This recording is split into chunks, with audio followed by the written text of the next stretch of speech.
Bienvenidos a Articulados. Hoy tenemos a un invitado muy especial, el doctor Rodrigo Romber, que es traumatólogo, especialista en cirugía de mano, pero vamos a aprovechar su amplia experiencia para hablar también de las artrosis de los otros sitios, de las otras articulaciones y sobre todo cómo vamos a abordar el manejo conjunto entre traumatología y reumatología. Bienvenido, doctor. Muchas gracias. Y bueno, muchas gracias, doctor, por estar aquí con nosotros. Ya, yo quería hacer una primera pregunta para entrar en calor. Si, ¿cuál es la diferencia desde tu punto de vista entre el rol del reumatólogo y del traumatólogo? ¿Y desde qué momento nosotros podemos decir, este paciente ya tiene que estar, bajo el manejo del traumatólogo? Bien, yo principalmente, más que una diferencia, creo que al contrario, en etapas iniciales de pacientes con artrosis, pueden ser tanto tratados por reumatología como traumatología. Tengo entendido que reumatología puede también realizar procedimientos invasivos como infiltraciones. Sí. Entonces yo pensaría que el siguiente paso de derivación sería el quirúrgico. Y en el caso de la rodilla, por ejemplo, ¿en qué momento nosotros tenemos que decir, este paciente, ya de acuerdo a los signos que tenga el paciente, digo, para que el que está mirándonos, cuándo decir que este paciente tiene que consultar con el traumatólogo o qué ellos tienen que sentir? ¿El crujido, solamente dolores o desde qué momento? Bueno, lo que generalmente buscamos en esta clase de paciente es calidad de vida. Entonces, dolores que de repente no están cediendo a tratamientos conservadores, fisioterapia, fortalecimiento o mejora con ciertos AINE y cosas así que dificultan ya las actividades diarias, son esas cuestiones que tenemos en cuenta medio ya independiente de la edad. Porque anteriormente había un concepto de que no vamos a esperar a los 80, otros tenían mucho miedo de entrar muy tarde. Entonces hoy en día lo que más buscamos es calidad de vida y siempre nos apoyamos en los métodos auxiliares de diagnóstico, principalmente radiografía generalmente. Qué interesante, doctor. Y en cuanto a lo que es cadera, por ejemplo, ¿en qué caso nosotros tenemos que ya pasar a un tratamiento más intervencionista, ¿verdad? En cuanto a lo que es la movilidad del paciente o la cantidad de dolor que siente el paciente. Y hablando un poquito de lo que son los mitos que tenemos entre médicos y pacientes, quizás existía o existe todavía una percepción de que la cadera no debe operarse antes de los 60 años, ¿verdad? ¿Y eso sigue siendo cierto hasta hoy día o ya cambió ese concepto? La cadera es un poco más diferente a lo que es la rodilla, en el sentido de que cuando empiezan a haber problemas es más limitante para cuestiones más básicas, ¿verdad? Generalmente el paciente que tiene dolor, que es continuo, que a la noche ya no concilia el sueño o que empieza a tener problemas para vestirse, cosas más básicas que de repente con patologías de rodillas son un poco más llevaderas, son criterios que de repente tenemos en cuenta. Lo de la edad siempre se trata de, tenemos más o menos un promedio de vida de las prótesis de 10 a 15 años, donde lo que quiere decir es que a los 15 años si empieza a haber un aflojamiento o algún problema con esa prótesis, hay que pasar a otra prótesis que se llama de revisión, que son cirugías más largas, ¿verdad? Requieren de sacar la prótesis anterior, hacer ya otros procedimientos más complejos y ubicar estas prótesis que generalmente son de tallos más largos y cosas así.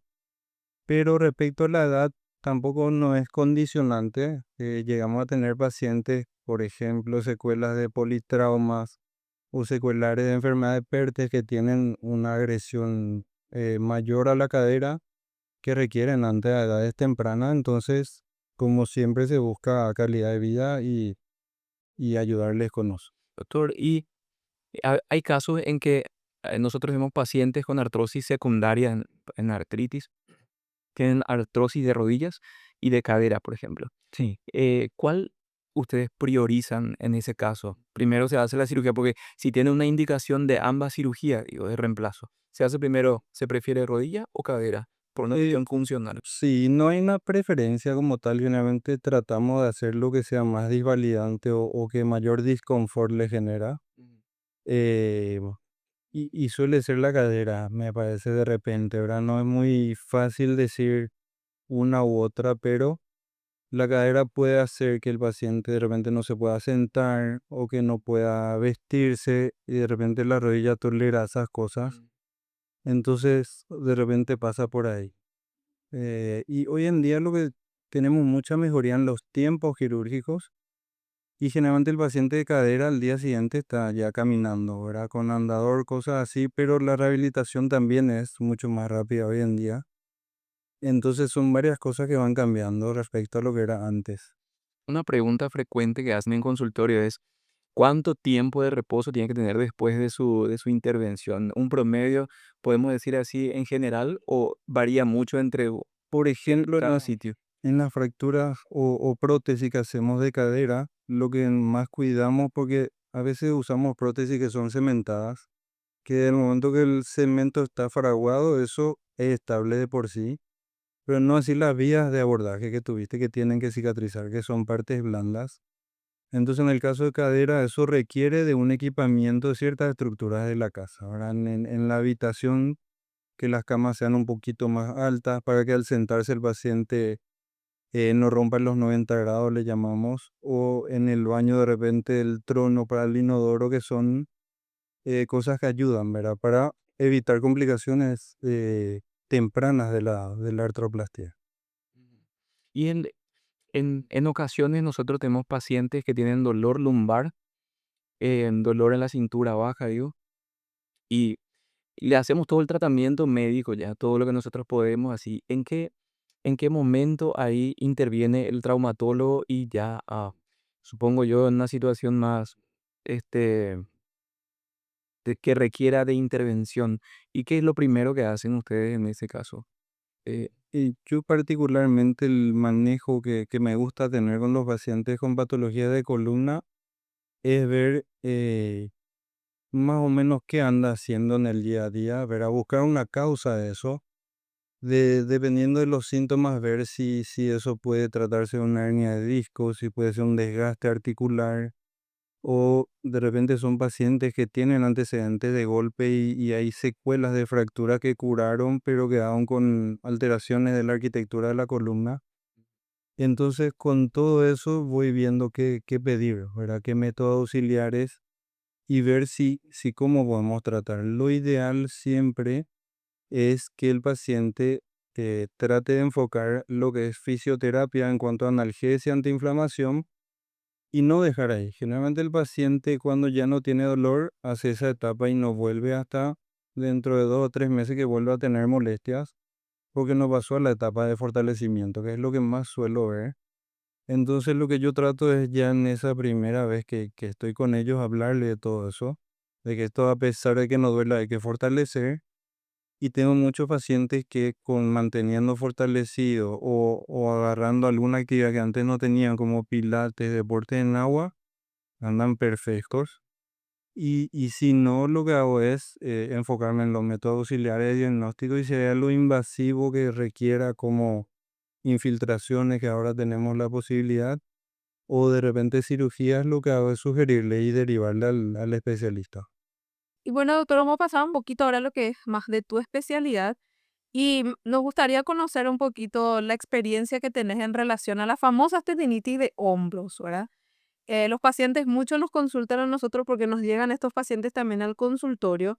¿En qué momento de su enfermedad es que deben acudir junto al traumatólogo? Porque existe mucho el concepto de que el traumatólogo es solamente para cirugía. Y nosotros, si bien insistimos mucho en que tienen que hacer el tratamiento conservador en forma quiere decir hacer los ejercicios de fortalecimiento, porque los pacientes tienen mucho la creencia de que la cirugía de hombro ya es como de una última etapa o ya es de una persona que ya no tiene otra forma de recuperar, ¿verdad?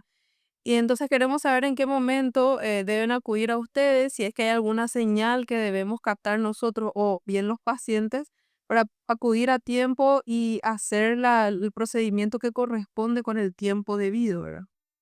Sí, no, generalmente el paciente que de repente es quirúrgico de entrada, en cuanto a hombro, es un paciente que tiene una lesión total del manguito rotador y que es un paciente activa, ¿verdad? Yo no me enfoco mucho en la edad porque llamativamente hoy en día tengo pacientes de 70 años, 80 años súper activos Y a esos pacientes les propongo el manguito rotador dentro de sus funciones que son elevación, rotación externa, interna y demás.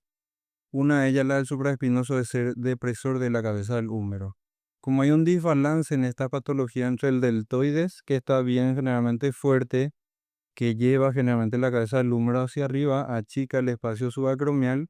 Si estamos ante un déficit de ese descenso de la cabeza por el manguito roto, eso da una artrosis temprana. Entonces lo que hacemos es énfasis en hablarle al paciente de la importancia de hacer porque una cosa lleva a la otra y cuando el dolor ya es por la artrosis ya es un problema. No es algo que de repente reparando el manguito rotador solamente va a calmar las molestias.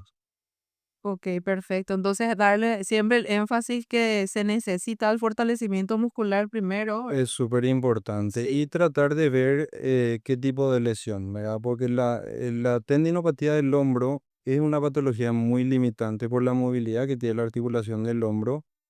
Y estas patologías pueden ser desde tendinitis convencionales, que ya son dolorosas, a tendinopatías calcificadas, que de repente son un poco más rebeldes. Y no todas mejoran con el mismo tratamiento. Algunos con fisioterapia están bien, otros requieren de sesiones de onda de choque, otros requieren de infiltración. Pero siempre es clave mantener el fortalecimiento. Siempre yo les explico que es importante que la parte muscular de ese tendón enfermo en algún momento se reactive y se mantenga, porque tampoco es el hecho de fortalecer va a salir el dolor y dejar de vuelta porque va a volver. Claro. Y cuando hay rotura de los tendones o Generalmente parcial o completo. las lesiones parciales son también un tipo de lesiones que son muy rebeldes. Entonces cuesta, yo le digo al paciente no cuente las sesiones, porque ese es otro problema. Ya hice 50 sesiones, cambian de médico, es muy frecuente, entonces sí, trato de explicarle eso. Me ayudo mucho de tratar de hacer un consumo de repente de colágeno, tipo generalmente ayuda un poquito. Siempre en el ciclo de mantener fortalecido, evitar actividades que generalmente inflamen.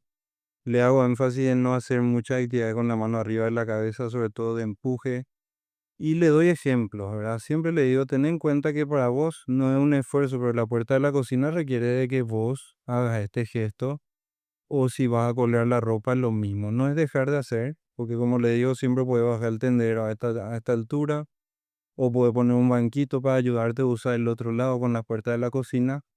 Entonces es buscar la vuelta, pero sí es importante que el paciente identifique en qué momento él le está haciendo daño al tendón, como para tratar de romper el ciclo y sí generar un resultado favorable en el tratamiento.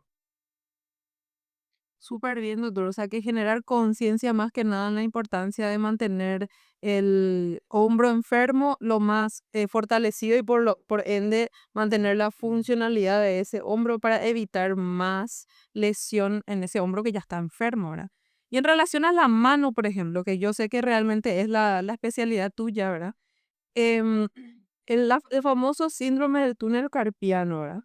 Muchas veces vemos pacientes que ya llegan en estadio así bastante avanzado, ya con pérdida de la fuerza, inclusive para el agarre de ciertas cosas, ¿verdad? Y solemos insistir bastante en lo que es el tratamiento médico, pero a veces quizá fallamos un poquito en pasar a tiempo a lo que es el tratamiento de fisioterapia, ¿verdad? O en qué momento, si deberíamos hacerlo, enviar más temprano para cirugía en ese tipo de pacientes. Sí, es una patología extremadamente frecuente. Es una patología que cuando el paciente viene, generalmente tiene mucho miedo de la cirugía. Entonces muchas veces no viene a tiempo, porque generalmente alguien ya le dijo que no, que eso es quirúrgico. Sí hay ciertas cosas, yo me apoyo mucho en el examen físico que le hago al paciente y como método auxiliar de diagnóstico me gusta mucho la ecografía, donde lo que veo son cuestiones anatómicas, veo si de repente un tratamiento conservador o apoyo con fisioterapia podía ser eficiente, como sería el caso de una tenosinovitis de los flexores. Sí es cierto que hubo mucho cambio con el factor chikungunya, por ejemplo, que tuvimos muchos pacientes que tuvieron mejoría parcial, otros que nunca mejoraron, otros que mejoraron y es como que cíclicamente reactivan. Entonces sí les explico generalmente, a mí me gusta que entiendan lo que está pasando.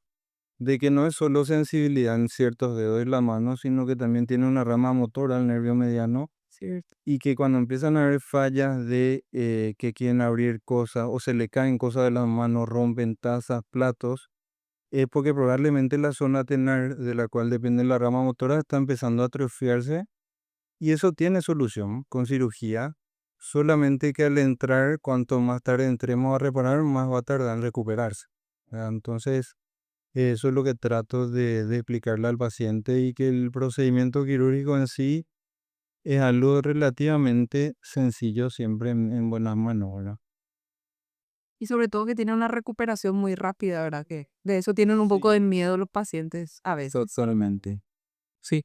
Y en relación a la mano que estábamos hablando, y otras articulaciones también, ¿cuál es la disponibilidad de prótesis que tenemos aquí en Paraguay y la posibilidad de acceder a esas prótesis, perdón, por parte de los pacientes? Ese es un problema actual que tenemos en patologías que requieren de reemplazos protésicos. Contamos con prótesis de silicona, generalmente para las articulaciones metacarpofalángicas que se usan mucho en secuelas de patología autoinmune. Esa, para que entiendan más, es la artrosis del pulgar, ¿verdad? Esta sería para artrosis metacarpofalángica de los demás dedos, ¿verdad? Porque vienen más atrás de secuelas de luxaciones tendinosas y demás. En lo que es pulgar, que es la articulación trapecio metacarpiana, en el país no contamos aún con las prótesis. Generalmente tratamos de hacer, yo siempre busco el tratamiento conservador, fortalecer los pilares, ¿verdad? La zona tenar y el primer compartimento de los interóseos. Y si no vamos teniendo mejoría, vamos pasando a otros procedimientos, ¿verdad? Como infiltraciones con corticoides, ácido hialurónico, que realmente dan respuesta, pero temporal generalmente. Entonces dependemos básicamente del estadio en el que se encuentra el paciente. Y las técnicas que hoy en día tenemos que nos están ayudando son técnicas que, si bien no son las prótesis o los reemplazos que buscamos, hay varias técnicas. Una de ellas lo que busca es la técnica de tenosuspensión, usar injertos hemitendinosos que básicamente hacen de interposición entre los huesos. Generalmente esa técnica requiere de que se estirpe el trapecio. Y hoy en día los que estamos esperanzados en algún momento tener la prótesis, lo que buscamos es tocar lo menos posible a modo de que eso pueda transformarse el día de mañana a una artroplastia total. Entonces lo que se está buscando es, hay una técnica que lo que hace es una hemitrapeciectomía, deja la base del trapecio y busca corregir la luxación. Generalmente en estado avanzado el metacarpiano tiende a luxar. Entonces, esta técnica se llama de mini tightrope. Lo que hace es, se busca elevar y poner en el lugar donde tiene que estar el metacarpiano y consiste en la colocación de un hilo fiber que generalmente pasa una o dos veces y se une al segundo metacarpiano, buscando que el primer metacarpiano no descienda y buscando ese impacto que es el que le da dolor al paciente. Y se busca hoy en día hacer por artroscopía esta cirugía. Entonces son cirugías de incisiones pequeñas donde se busca gastar el trapecio y generar ese espacio articular a expensa de gastar el trapecio y elevar a su lugar el metacarpiano. Se están teniendo muy buenos resultados, pero en algún momento creo que vamos a tener las prótesis y eso sería mejor. Pero eso hay posibilidad de acceder en otros países. Sí, de hecho que en Brasil, Argentina ya cuentan con esta prótesis, en Europa desde hace más tiempo también. Bueno, yo vi lo que se usa en Europa y pude ver el tipo de cirugía y pacientes que ya estaban en seguimiento. Y realmente ahí fue que me di cuenta de que hacen la diferencia, tienen muy buenos resultados. ¿Y qué rol tiene la terapia, la fisioterapia y la terapia ocupacional, por ejemplo, en estos pacientes? Eh, yo lo que siempre trato es de tratar de que el paciente que viene con una risartrosis avanzada generalmente tiene muy mala musculatura. eh, si está en estadios finales con estas luxaciones y demás, prácticamente pierde movilidad del dedo. Entonces siempre lo que buscamos si vamos a irnos a procedimientos invasivos es tratar de que estén fuertes esos grupos musculares que le vamos a necesitar. Entonces yo hago eh, como un intento de hacer una fisioterapia que busque eso, que si me soluciona le sigo manteniendo así. O si no estoy consciente y tiene que ir a lo más invasivo, ya tenés ese sostén de un fortalecimiento versus lo que era antes de la consulta. Y también me apoyo mucho, algo que me ayuda mucho son los extractos de insaponificables de palta y soja, que si bien tienen un efecto un poquito tardío respecto a lo que queremos, conseguimos muy buenos resultados en muchas ocasiones. Entonces, dependiendo de cada caso, es que decidimos qué ofrecerle. Bueno, súper bien. Muchas gracias, doctor, por acompañarnos hoy, ayudarnos a entender y aprender juntos cómo podemos colaborar reumatólogos y traumatólogos para poder acercarle un tratamiento más temprano a nuestros pacientes. Muchas gracias, doctor Rodrigo, y nos vemos en el próximo episodio de Articulados. No se olviden de seguirnos en YouTube, en Spotify y en Instagram, y nos vemos en el próximo episodio.